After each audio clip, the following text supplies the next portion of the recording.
چې کوم شی باندې د الله په نسبت باندې قرباني کو یو چته ډیره کې باندې ورکه خو د اسمان نه بس سپینور راغی هغه به اوسه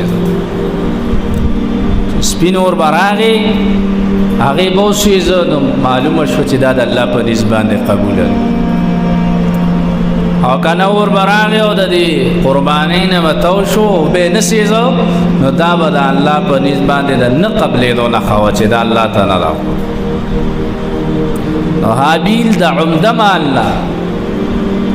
قربانی پیش کا اړه کې باندې کې خدا او قابیل کمزور مال رواس اس قربا صحیح شو قران کریم ذکر کړي فتقبل من احدهما ولم يتقبل من الاخر نو د حابیل قبول شو اسمان نور راغی هغه وسیدل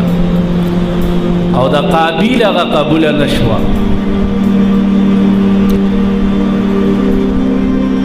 نو علما ذکر کوي